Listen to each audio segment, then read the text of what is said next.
Now, with the minimum wage, have you gotten anything from the Business Council? Yes. Okay. And do you know what they project the cost will be per employee if this minimum wage bill were to go through? Have they rejected what? I'm sorry. How much a cost would be to an employer? Per employee. I believe that we've gotten a projection from them, but don't necessarily agree with their projections. And I don't have their projections in front of me. Oh, I have it here. I bet you do. Okay. And they project that it will cost $4,063 per employee for local businesses. So with that, do you know what the yearly salary would be if we were to go to $9 an hour? Well, currently, the yearly salary of those folks that are making the minimum wage now, which is $7.25, if raised up to $9 an hour, it would be somewhere in the neighborhood $17,000 or $18,000.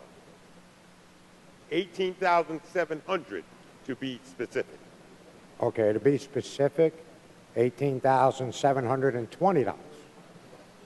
You're more specific, I guess, huh? Thank you. Now, with that said, right now, the people that are making minimum wage, they qualify for New York Healthcare Plus. Is that correct? Sounds correct. Okay. And if they increase their salaries to $18,720, then they won't qualify for New York Healthcare Plus. Is that correct?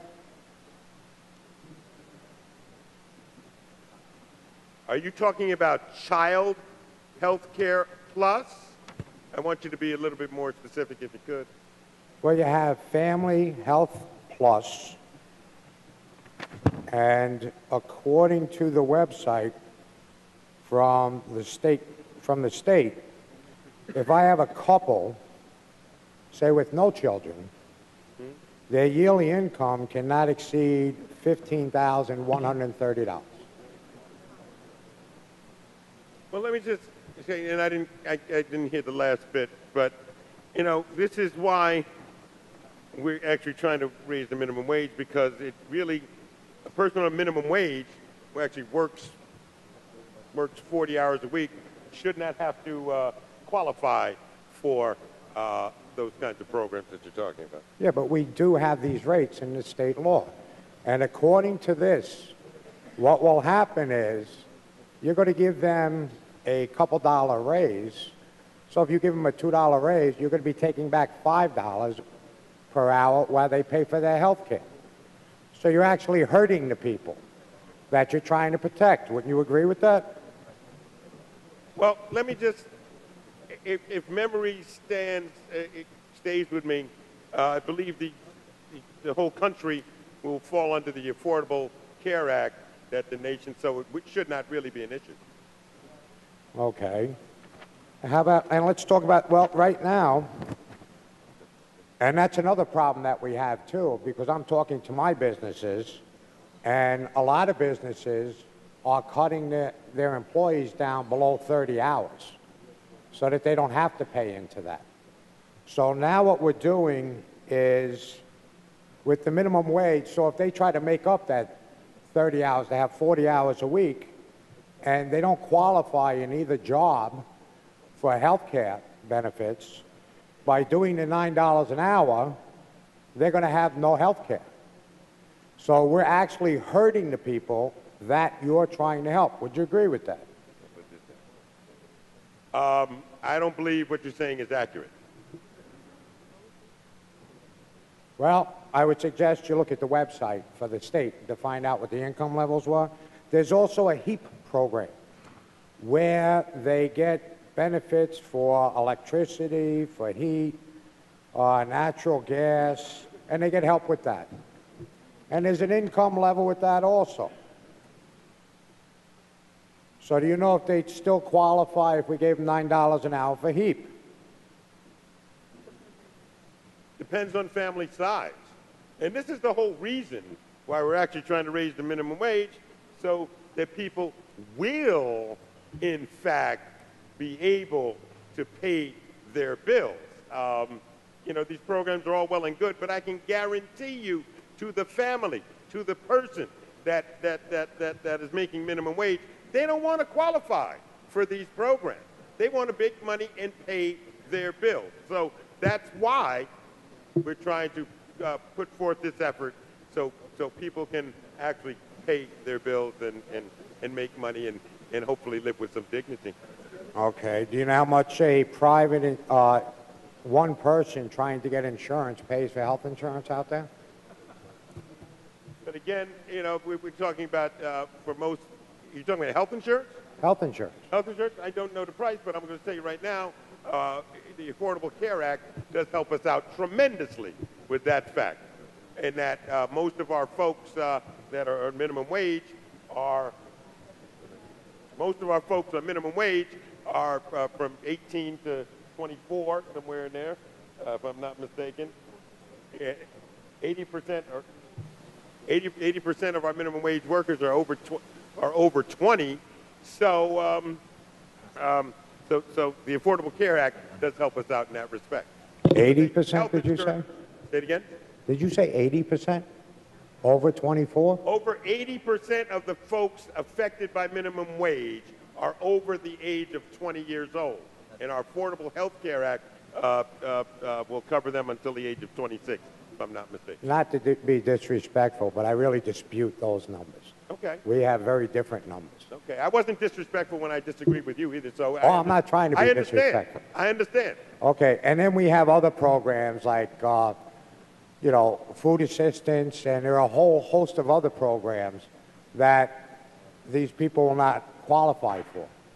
Say it again? There's a whole host of other assistance programs. Which I don't think you guys like, right? Very much. Well, I guess if I'm not mistaken, because every time we've tried to fund these programs, you vote to not fund them. So... Oh, so I take it what this is a cost-shifting thing. It's a what? It's a cost-shifting thing. You're going to take it away from the government and put it on the business. No, it's not cost-shifting. It's paying what people deserve to be paid. Okay. Yeah.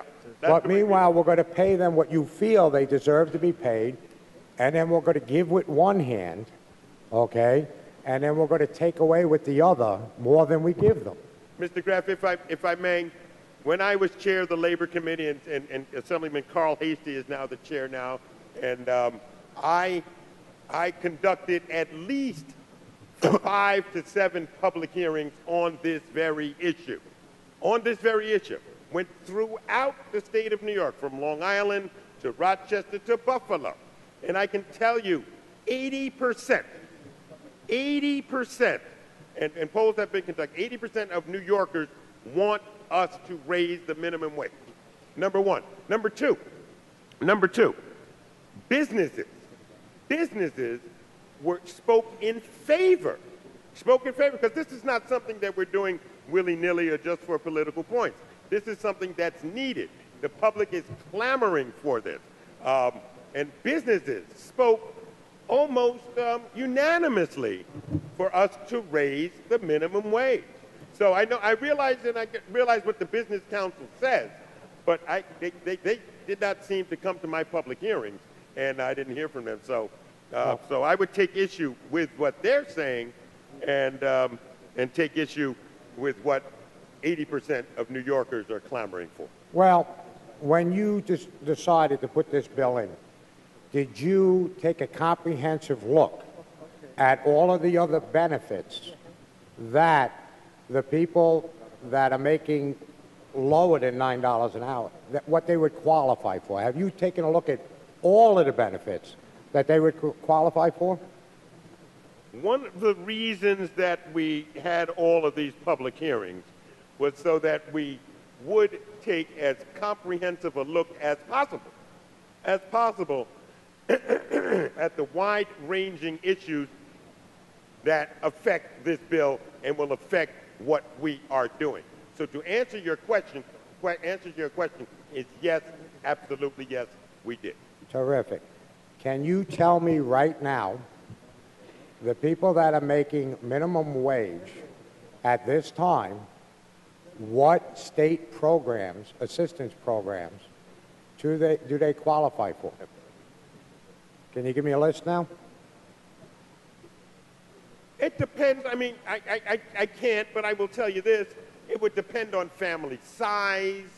It would depend on a whole lot of variables that I just don't have at my fingertips at this Okay, moment. I'll narrow it down. If you have two people living in a household.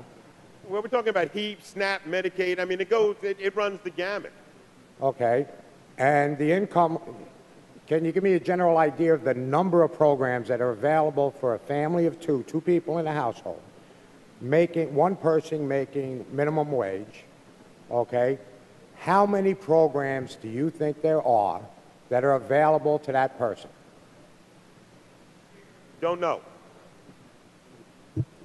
Mr. Gant, why do you rise? Mr. Gant, will you yield? After I'm done with my answer, getting the answer to my You question. will not. I just answered. Don't know. Okay. So, Mr. Gant, will you yield? as soon as I'm done here, on my time. Oh. Okay, so what I'm trying to point out is I'm asking whether you did a comprehensive look at how this would affect the people that you're trying to help. Because what I'm hearing is it's going to have a negative impact on these people. Well, I thought that I've answered your question, and I will answer it again, that we have done a very comprehensive look at how it would affect folks. And I don't know, and you say in terms of what you're hearing, I don't know what you're hearing, but we talked to many more people than just the business council. We talked to business owners. We talked to farmers. We spoke to small businesses, liquor stores. We talked to drug stores. We talked to folks that own wineries and such. And almost unanimously, as I said before, almost unanimously, these business folks stated that we needed to, and that we should raise the minimum wage. Why? Because their folks have been with them for years, and that they were loyal to their folks, to their employees, and their employees were loyal to them, and it would lift morale, number two, and certainly it was a matter of justice, it was a matter of equity, it was a matter of fairness. So we did, in fact, do a comprehensive look on how raising the minimum wage would affect the people in the state of New York. Thank you. Mr. Speaker, on the bill. On the bill, Mr. Graf.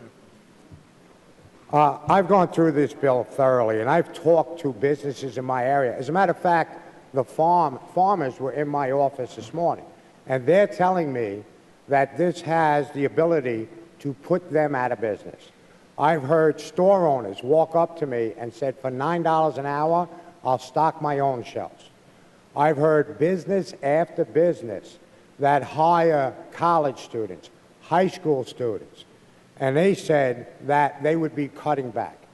This bill right here is going to cost a lot of jobs in New York. This bill is, you're going to have college students that aren't going to be able to work these summer jobs because they're not going to be there for them. The other area that you have to look at is, though we try to help someone and by increasing their salary, it's my opinion that you're actually going to be hurting them, because when you start taking away the health service, start taking away the energy assistance, start taking away some of the nutritional benefits that they get, it's going to be far worse for them. It's sort of like being happy that you won a brand new Mercedes-Benz, but you can't pay the taxes on it. All right? And that's what we have here. All this bill is, and I don't believe there's even a Senate sponsor on this bill. So basically all this is a whole lot to do about nothing, because right now, if you don't enter negotiations with the Senate on this bill, and you don't enter negotiations with the governor, and this stays a one-house bill, all it is a nice little press release. And for that reason, I'll be voting no.